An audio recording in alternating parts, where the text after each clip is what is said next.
Di video kali ini saya akan membahas alur cerita sebuah film bertema zombie kembali yang rilis pada tahun 2009 berjudul Dead Snow. Film ini menceritakan sekelompok mahasiswa kedokteran yang ingin menghabiskan waktu liburannya dengan bersenang-senang di sebuah kabin yang berada di sebuah pegunungan es. Namun petaka muncul di sini setelah mereka dengan sangat percaya dirinya memilih berlibur di kawasan salju berdarah dengan diawali munculnya beberapa makhluk mengerikan yang bisa dibilang sebagai zombie. Baiklah, tanpa berlama-lama, mari kita mulai ke ceritanya dan selamat menonton. Film diawali dengan seorang wanita yang tengah berlari kesusahan di tengah kejaran. Wanita itu bernama Sarah. Sarah kini berusaha melarikan diri dari para tentara yang sudah menjadi zombie. Namun Sarah yang terjatuh dan terpojok kini harus pasrah dengan dirinya yang menjadi bahan santapan mereka. Kemudian di sini terlihat para pria dan para wanita sedang melakukan perjalanan untuk berlibur di sebuah kabin milik Sarah, yang terlihat di scene awal jika Sarah sudah tewas di mangsa para zombie saat sudah sampai di tempat perhentian mobil. Karena mereka tidak bisa menggunakan mobil untuk sampai di kabin tersebut, mereka pun kini bersiap untuk berjalan kaki. Sementara itu, di sini seorang pria bernama Vegard mencoba membukakan jalan untuk mereka yang berjalan kaki menggunakan semacam motor salju agar tidak tersesat ke tempat di mana kabin berada. Saat sudah tiba, Vegard kini mencoba memasuki kabin serta membuat api unggun agar di dalam kabin tidak dingin. Mereka yang berjalan kaki kini sudah sampai di tujuan. Kemudian Vegard mencoba menyambut mereka untuk melakukan keseruan bersama teman-temannya itu. Lantas setelah malam tiba, mereka melakukan aktivitas dengan bermabuk-mabukan. Seorang wanita bernama Liv kini keluar dari kabin dengan bermaksud untuk buang air kecil. Setelah selesai, ia merasa ada yang memperhatikannya. Lantas setelah melihat itu, ia kini mencoba kembali ke kabin untuk memberitahukan kepada teman-temannya yang tengah bersenang-senang. Liv berkata jika ia melihat seseorang di luar, dan Martin menjawabnya mungkin itu Sarah. Sedikit info di sini jika Sarah adalah pemilik kabin dan Sarah adalah pacar dari Vegard.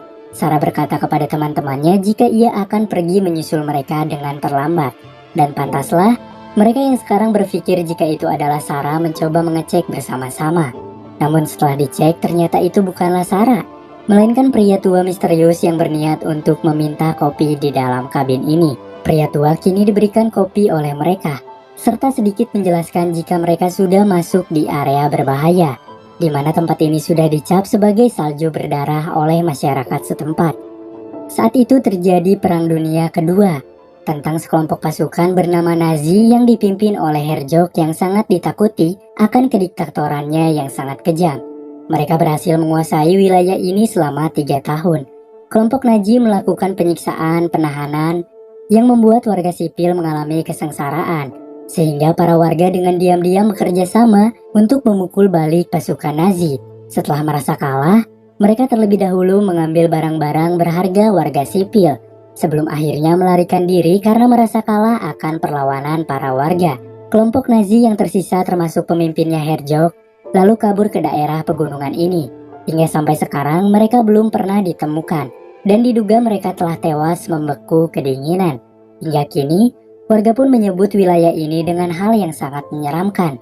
Seketika pria itu pun akhirnya pergi dari kabin setelah menceritakan semuanya jika mereka dalam bahaya. Namun saat pria itu sedang berada di tenda miliknya dan sedang menikmati secangkir kopi, tiba-tiba ada yang mengganggu tenda miliknya dari luar. Pria itu lantas berniat untuk mengecek keluar dengan membawa senjata yang ia miliki untuk berjaga-jaga. Namun saat mengerahkan senter, ia melihat ada zombie tentara di depannya. Dan seketika pria itu terkena sabetan benda tajam ke arah lehernya. Dengan cepat ia berusaha pergi ke dalam tenda. Namun zombie itu mengejar dan berhasil membunuhnya sekarang. Keesokan harinya, Sarah belum saja menyusul ke kabin. Vegard yang merasa khawatir berniat untuk mencarinya. Di tengah lelahnya mencari, Vegard kini berusaha untuk memulihkan tenaga sambil bersantap dan meminum segelas kopi. Namun secara spontan Vegard melihat satu tenda yang terpasang di tengah gunung.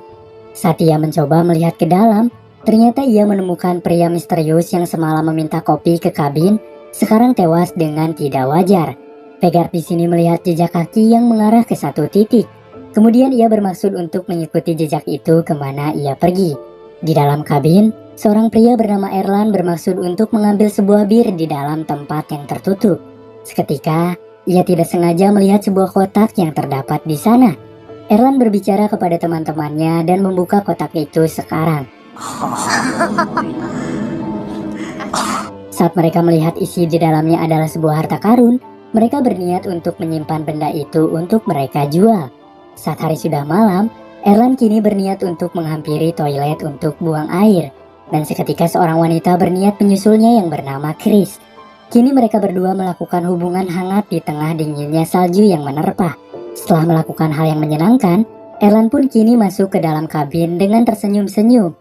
Kemudian beberapa dari mereka menanyakan apa Erlan melihat Chris. Dan Erlan menjawab jika Chris sedang buang air. Di tengah buang air, Chris di sini melihat mata yang mengintip dari arah luar.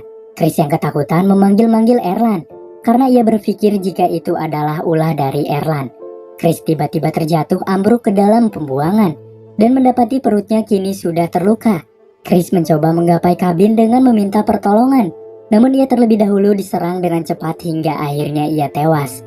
Hana kini merasa mendengar suara dari luar dan mencoba mengecek ke arah toilet, namun Chris di sini tidak menyahut panggilan dari Hana. Hingga para pria pun kini memutuskan untuk mencari keberadaan Chris di toilet dengan senjata yang mereka temukan di atas sebuah pintu kabin. Setelah melakukan pencarian yang begitu lama, mereka tidak kunjung menemukan Chris. Namun mereka menemukan sebuah ransel yang bertuliskan Sarah, dengan artian ransel itu adalah milik Sarah. Di tengah perbincangan, Hana mencoba melihat ke arah jendela dan ia melihat kepala dari Chris kini sudah terpenggal. Hana yang ketakutan mencoba ditenangkan oleh yang lain. Kemudian beberapa teror mengerikan pun muncul di sini oleh beberapa zombie yang mencoba masuk melalui pintu beserta jendela kaca kabin ini. Mereka mencoba keras untuk bertahan agar zombie tidak masuk ke kabin. Dan tiba-tiba sialnya Erlan kini ditarik oleh para zombie dari arah jendela.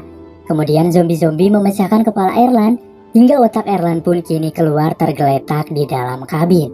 Sementara itu, Vegard yang tengah mengikuti jejak kaki di pegunungan kini terjatuh dan tersadar di dalam sebuah lubang nampak seperti gua.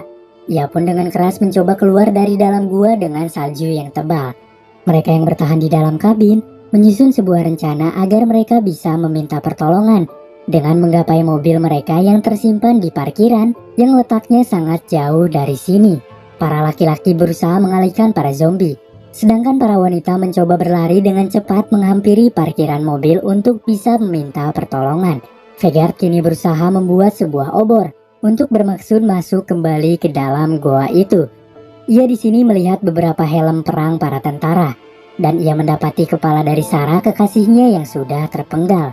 Tiba-tiba ia kini diserang yang membuat dirinya terjatuh keluar dari dalam gua. Terjadilah pertarungan antara Vegard melawan tentara zombie. Setelah Vegard berhasil membunuh satu, datanglah kembali zombie-zombie tentara dari bawah salju. Dan dengan cepatnya Vegard kembali berhasil membunuhnya dengan menendang zombie dan berhasil tertusuk tangkai pohon yang membuat usus zombie itu kini tampak terurai. Vegard kini pun diserang kembali oleh zombie dan akan terjatuh ke dalam sebuah jurang. Namun untunglah Vegard berpegangan kepada usus zombie yang tertusuk pohon hingga bergelantung. Tapi Vegard kini tergigit zombie di area lehernya dan ia berhasil menjatuhkan zombie yang bergelantung kepadanya. Sementara itu Hana dan Liv yang mencoba berlari untuk memanggil bantuan, kini mereka memutuskan diri untuk berpisah. Dan sialnya, Liv terkena serangan zombie yang membuat dirinya kini tewas, karena isi perut Liv kini dikeluarkan oleh para zombie itu. Kemudian tibalah di scene utama film ini, dengan munculnya Herzog, yaitu pemimpin Nazi yang terkenal sadis yang sudah menjadi zombie. Ia memerintah agar bawahannya menangkap Hana yang tengah berlari. Hana kini mencoba bersembunyi di atas pohon dengan zombie-zombie yang mencari dirinya. Namun, kini Hana ketahuan zombie di saat ia diserang oleh burung gagak. Karena Hana bersembunyi tepat di depan sarangnya. Satu zombie mencoba menaiki pohon guna menyusul Hana. Dan Hana kini berhasil membunuh satu zombie sekarang dengan menusukkan tangkai kepada zombie itu. Hana mencoba berlari dari kejaran satu zombie yang masih mengikutinya. Namun tanpa disangka-sangka, Hana berlari ke arah jurang. Hana yang sudah pasrah berusaha membuat retakan es dengan menginjak-injak salju agar terjadi patahan. Hingga akhirnya, Hana beserta zombie itu pun kini terjatuh. Martin beserta Roy yang mencoba mengalihkan para zombie kini berlindung di dalam kabin. Roy yang membuat bom molotov kini malah membakar kabin karena ia salah melempar bom molotov yang mengakibatkan terkena kabin itu. Mereka kini dengan cepat mencoba berpindah ke sebuah ruangan yang berada di luar kabin. Setelah sampai di sana, mereka mendapati ruangan itu adalah ruangan perkakas, yang mana di sana terdapat kapak, gergaji, dan lain-lain. Lantas mereka pun yang melihat mencoba menyusun sebuah rencana bersama di sini. Vegard yang selamat dan tergigit mencoba menjahit lehernya dengan menggunakan kail pancing agar tidak terus mengeluarkan darah. Lantas ia pun kini pergi dengan membawa senapan milik Nazi yang ia temukan dari dalam gua tadi. Hana yang terjatuh di sebuah jurang kini masih bisa tersadar dan mencoba menyelamatkan diri dari tumpukan salju. Seketika Hana melihat zombie yang mencoba menyerangnya masih berusaha keluar dari salju. Dengan cepat Hana mencoba membunuhnya dengan menendang kepala zombie itu. Roy dan Martin kini melakukan pertarungan bersama para zombie. Dengan Martin yang memegang gergaji, memotong-motong bagian tubuh zombie dengan sangat mudah. Hingga tibalah bala bantuan yang datang, yaitu Vegard dengan menembakkan senjata yang ia bawa kepada zombie-zombie itu. Namun Vegard di sini yang lengah, terkena serangan zombie yang membuat tubuhnya kini terpotong-potong. Lantas dengan cepat Martin dan Roy kembali bertarung melawan para zombie yang terus berdatangan. Dan Martin tidak sengaja membunuh kekasihnya yang memegangi dirinya. Martin mengira jika itu adalah zombie. Lantas Martin dengan spontan mengacungkan kapak yang ia miliki kepada Hana. Martin yang menyesal dengan apa yang ia perbuat, kini mencoba membalaskan dendam kepada zombie-zombie yang berdatangan kepada mereka. Akan tetapi, Martin yang bertarung di sini kini mendapati gigitan dari lengannya. Dan Roy pun kini mencoba membantu Martin.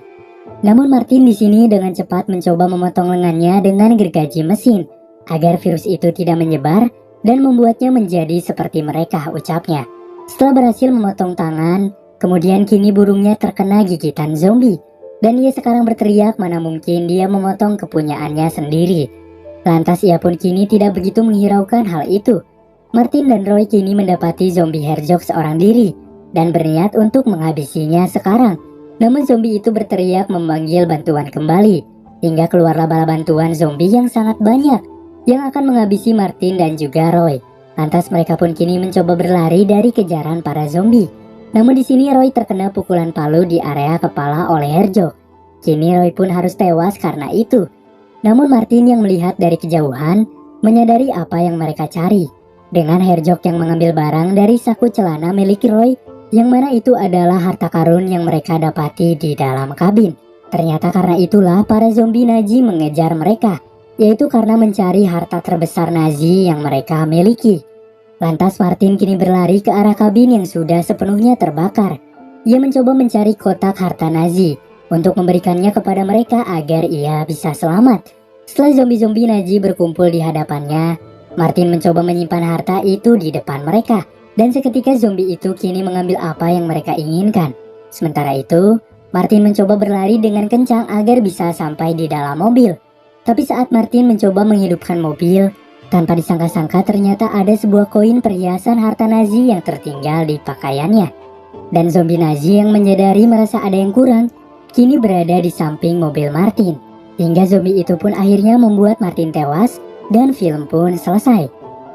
Gimana menurut kalian tentang film ini? Film ini adalah film zombie yang tidak sama seperti zombie-zombie yang lain. Jika biasanya film zombie terlebih dahulu menampilkan situasi kekacauan ketika awal mulanya terjadi virus itu. Namun di sini tidak terdapat scene itu. Kita hanya disajikan dengan tayangan yang tiba-tiba telah terjadi adanya zombie.